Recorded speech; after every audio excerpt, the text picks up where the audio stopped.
किसी के मन की बातें पढ़ने के लिए आपको 3 तरीके पता होने चाहिए। ये तरीके सीखना बहुत महत्वपूर्ण है।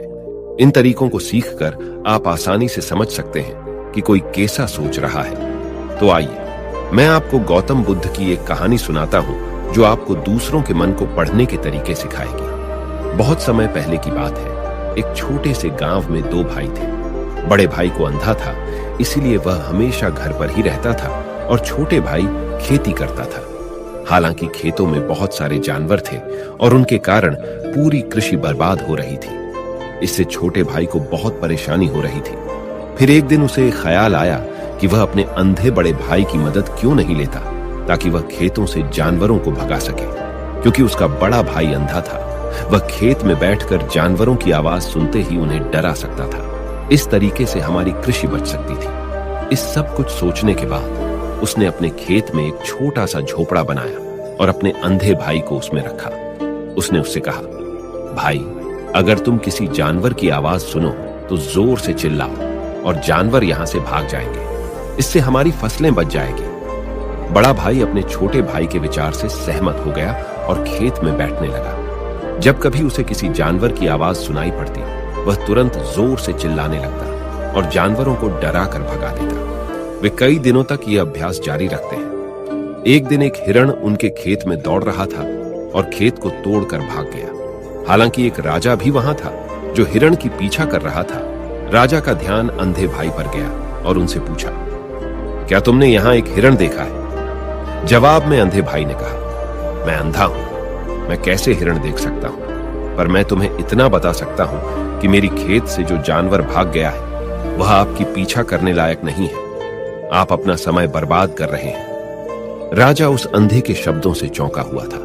उसे आश्चर्य हुआ कि अंधा यह कैसे कह सकता है कि जो हिरण मैं ढूंढ रहा हूं वह पीछा करने लायक नहीं है। तब राजा ने अंधे से कहा, क्या तुम मुझसे झूठ नहीं बोल रहे? एक ओर तुम कहते हो कि तुम अंधा हो और दूसरी ओर तुम यह दावा करते हो कि वह जानवर जो यहां से भाग गया है मेरे पीछे पड़ने के लायक नहीं है। फिर अंधा भाई ने कहा, ओ राजा, वह प्राणी जिसे तुम हिरण समझ रहे हो वह वास्तव में हिरण नहीं है।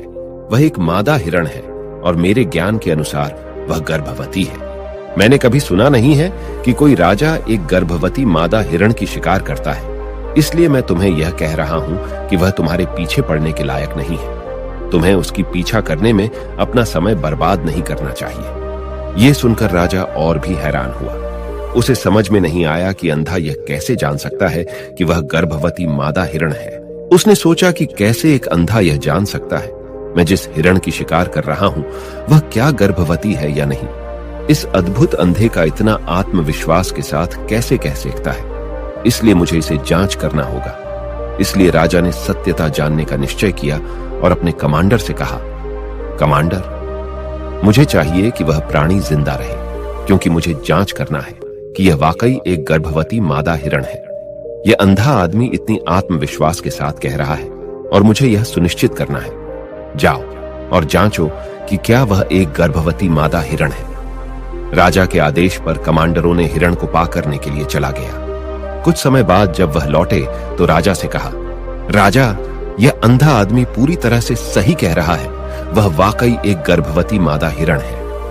इस सुनकर राजा हैरान हो गया।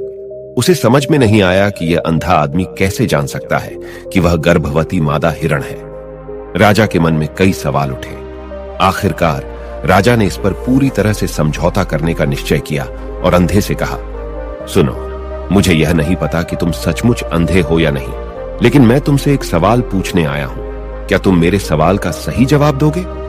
जवाब में अंधे ने कहा, राजा, आप मुझसे जो भी पूछना चाहेंगे मैं आपको सच्चाई से जवाब दूंगा।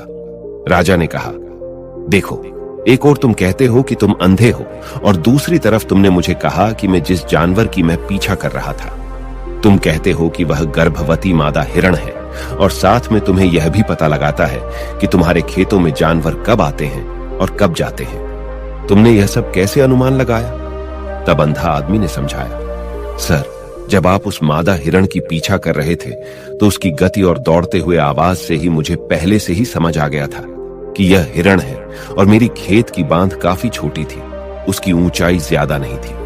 अगर यह सामान्य हिरण होती तो वह आसानी से उस बांध को पार कर सकती थी, लेकिन वह हिरण ने उस बांध को तोड़कर भाग लिया था, और यदि वह बांध पार करने की कोशिश करती तो उसके संतान को खतरा होता। इसलिए मुझे समझ में आ गया कि वह गर्भवती है। इस व्याख्या को सुनकर राजा अंधे के विशेष ज्ञान और कौशल को देखकर चौंके हुए हैं। वह समझता है कि यह व्यक्ति अंधा होने के बावजूद अनोखी जानकारी और क्षमताओं से संपन्न है। राजा इसका लाभ उठाने का निश्चय करता है और अंधे से एक और सवाल पूछता है। राजा कहते हैं, तुम बुद्धिमान हो और तुम्हारी कई बातों की गहरी समझ लगती है। आज मैंने तुम्हें यहां बुलाया है ताकि जान सकूं कि मेरी पत्नी मेरे प्रति विश्वासी है या नहीं। अंधा आदमी जवाब देता है, ओ राजा, ऐसा सवाल कैसा है?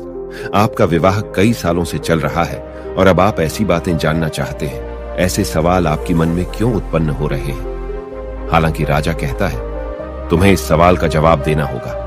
अगर तुम मुझे उत्तर नहीं दोगे तो मैं तुम्हें मृत्यु दंड से सजा दूंगा। राजा की धमकी सुनकर अंधा कहता है, बहुत अच्छा, मैं तुम्हें तुम्हारे सवाल का जवाब दूंगा। ओ राजा, अगर तुम इस सवाल का जवाब चाहते हो तो तुम्हें मेरी एक सेवा करनी होगी। राजा पूछता है, मुझे बताओ, मुझे क्या करना होगा?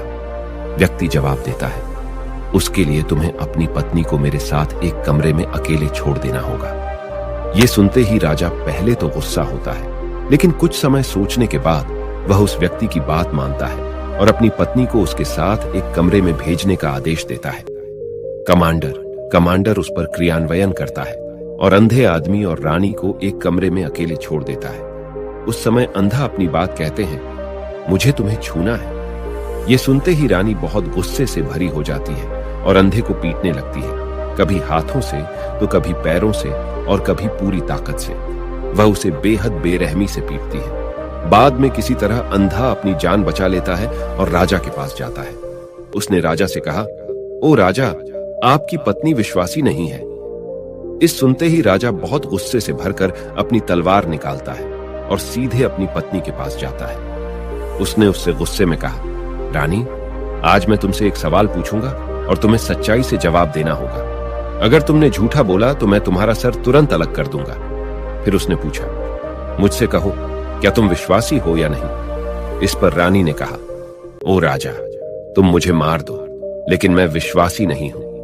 राजा बहुत खुश हुआ क्योंकि वह सब कुछ जो अंधे ने कहा था वह पूरी तरह से सच था। इस सुनते ही राजा तत्काल अंधे के पास जाता है और पूछता है, तुमने कैसे जान लिया कि मेरी पत्नी विश्वासी नहीं है? अंधा उत्तर देता है, ओ राजा, यह काफी सरल है। मैंने आपकी पत्नी से कहा कि मैं उसे छूना चाहता हूं और वह इतनी रोष में आ गई कि मुझे मारने लगी। वफादार औरत कैसे किसी अन्य पुरुष को छू सकती है? जब मैंने उससे कहा कि मैं उसे छूना चाहता हूं, वह मुझे इनकार कर सकती थी, लेकिन उसने मुझे मारना शुरू कर दिया और उस प्रक्रिया में उसने मेरे पूरे शरीर को छुआ। अब तुम मुझसे बताओ, इस प्रकार की औरत विश्वासी कैसे हो सकती है? राजा कहता है, तुम बहुत बुद्धिमान हो। ठीक है, तो चलो आगे बढ़ते हैं। उसके बाद वह जोर से कहता है, एक और सवाल का सही जवाब दो और मैं तुम्हें यहां से जाने दूंगा।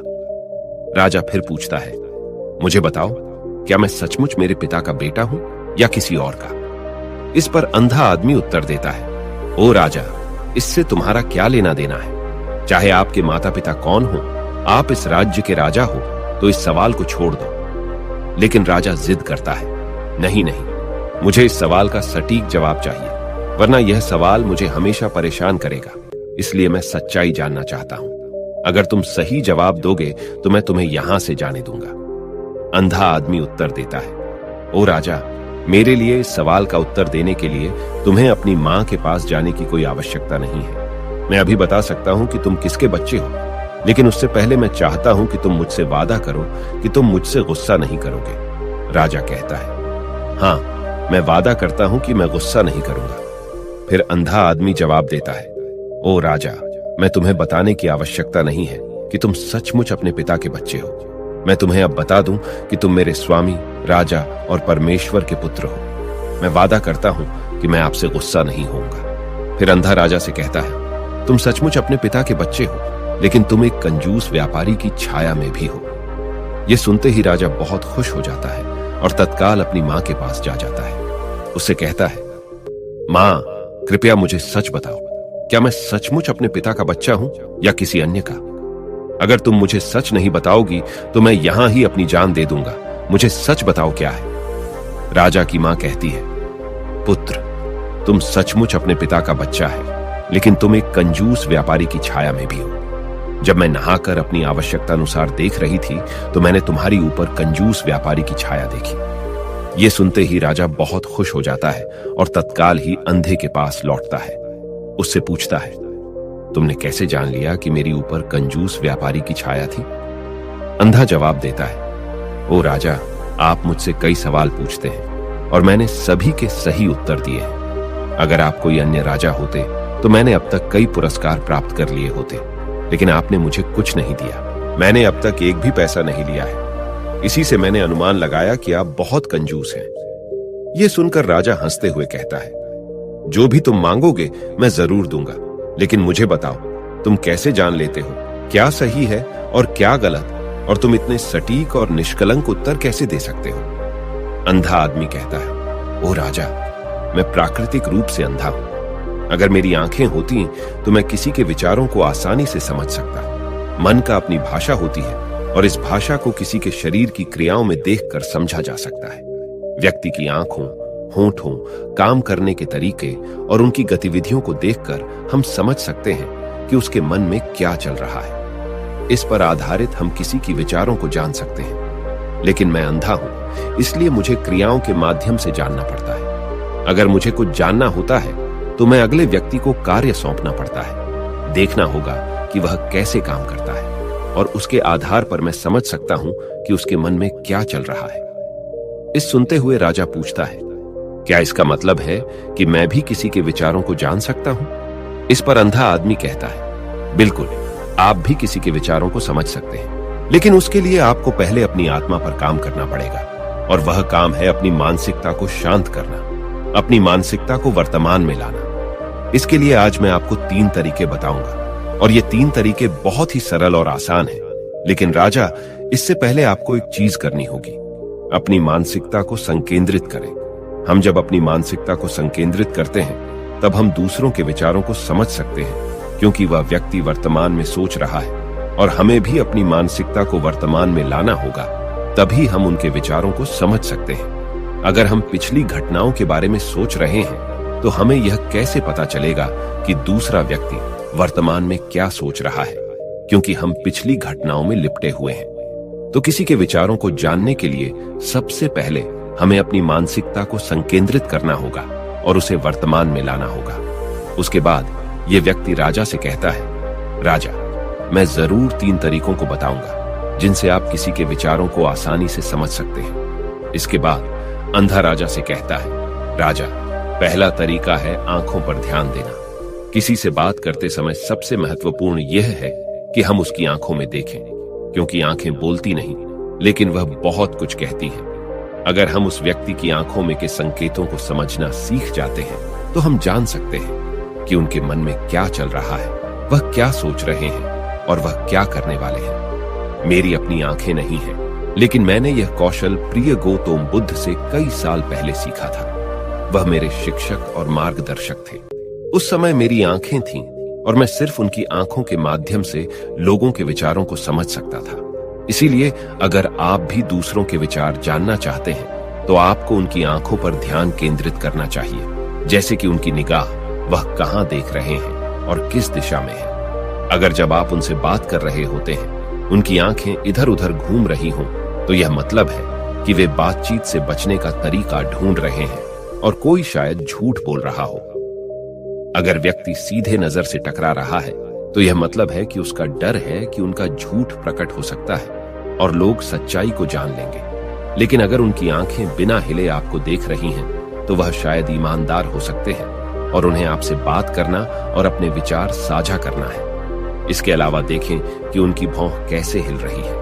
अगर वह दूसरी ओर देखते हुए उनकी भौं नीचे जाती है तो वह शायद कुछ सोच रहे हैं या किसी अन्य चीज के बारे में चिंतित है। अगर उनकी भौं ऊपर जाती है और उनकी आंखें बड़ी हो जाती हैं तो वह आश्चर्यित या जिज्ञासु हो सकते हैं जिन्हें आपके विचारों के बारे में। यहां तक कि देखें कि उनकी पूंजी इतनी बड़ी या छोटी है। पूंजी आंख का काला हिस्सा होती है। अगर पूंजी बड़ी होती है तो यह मतलब है कि वह आपको पसंद करते हैं या आपके कहे को पसंद कर रहे हैं। वह उत्साहित या खुश है। अगर पूंजी छोटी होती है तो यह मतलब है कि वह आपको पसंद नहीं करते हैं या आपके कहे को पसंद नहीं कर रहे हैं। वह असहज या गुस्से में है। इसके अलावा देखें कि उनकी आंखों की सफेदी कितनी लाल है या कितनी सफेद है।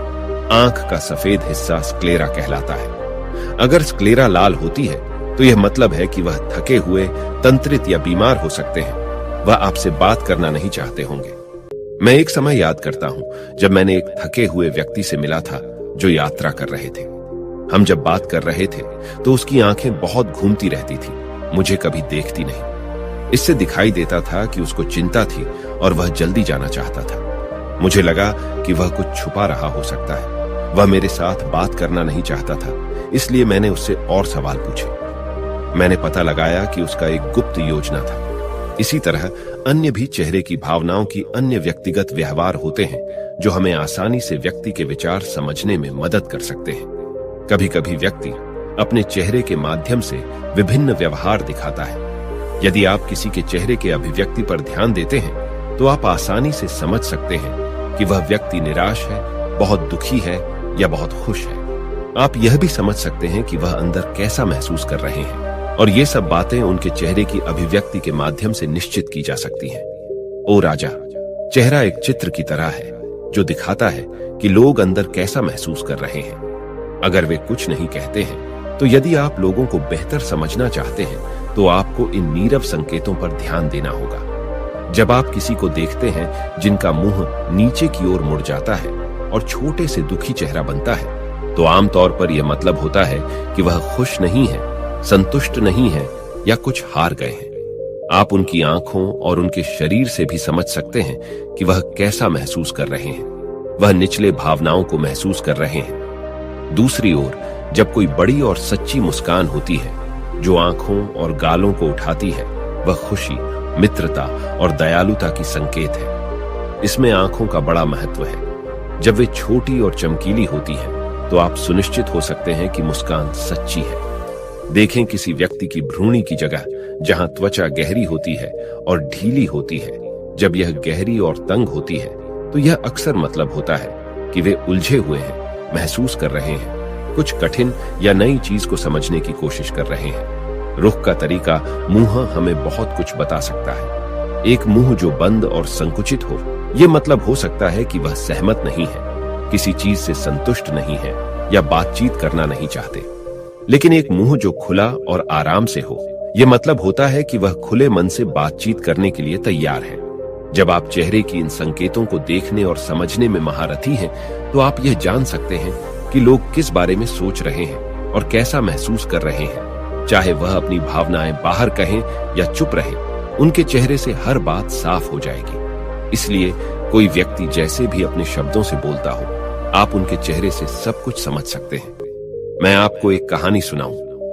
एक बार मैंने एक दुखी व्यक्ति से मिला जो मेरी मदद के लिए आया, लेकिन वह ऐसा व्यवहार कर रहे थे कि उन्हें कोई परवाह नहीं।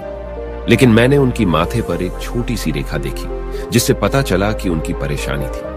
मैंने उनसे कहा कि मुझे अपनी समस्या बताएं और उन्होंने बता दी। इसके बाद उनको अच्छा लगा और मैंने उनकी मदद की। एक सच्ची मुस्कान आंखों को भी खुश बनाती है। ये मतलब है कि वे खुश और दयालु हैं। एक उदासी मुंह की भौहें नीचे जाती हैं। इसका मतलब है कि वह चिंतित या उलझे हुए हैं। भौहें ऊपर जाती हैं जब वे हैरान या जिज्ञासु विचार रहे होते हैं, तो आप उनकी भावना को उनके चेहरे को देखकर समझ सकते हैं। आगे बढ़ते हुए व्यक्ति राजा से तीसरी मेथड के बारे में बताते हैं, कहते हुए, ओ राजा, एक और भाषा भी है जो है, वह है हाथों की इशारों और शरीर की भाषा की। किसी के विचारों को समझने के लिए हमें हाथों की इशारों और शरीर की भाषा को समझना चाहिए। जब कोई व्यक्ति बातचीत करता है तो आपने देखा होगा कि वह अपने हाथों को हर समय हिलाता रहता है, इशारे करता है। शब्दों के अलावा उनकी शरीर की भाषा भी बड़ी भूमिका निभाती है। वह क्या सोच रहा है यह स्पष्ट करने में। ओ राजा, शरीर और हाथ बिना शब्दों के बहुत कुछ कह सकते हैं। यह शब्दों की तरह बातचीत का एक गुप्त तरीका है जहां आप देख सकते हैं कि लोग क्या चाहते हैं और कैसा महसूस कर रहे हैं।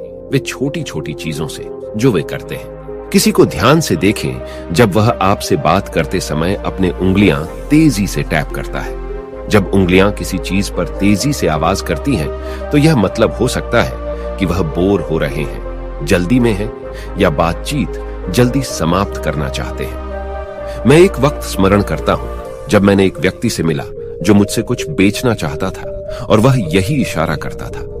मुझे पता चल गया था कि वह घबराया हुआ था, तो मैंने उससे बेहतर कीमत पर खरीदने को कहा और उसका हैराना हो गया। कभी कभी किसी को अपनी बाहुएं आपस में जोड़ते हुए देखना, यह मतलब हो सकता है कि वह आपसे या आपके कहने से संतुष्ट नहीं है। वह अपने विचारों को आपसे छुपा रहे हैं। इस तरह से अपनी बाहुएं जोड़ने का तरीका उनके विचारों और भावनाओं को दूसरों से सुरक्षित रखने की तरह है।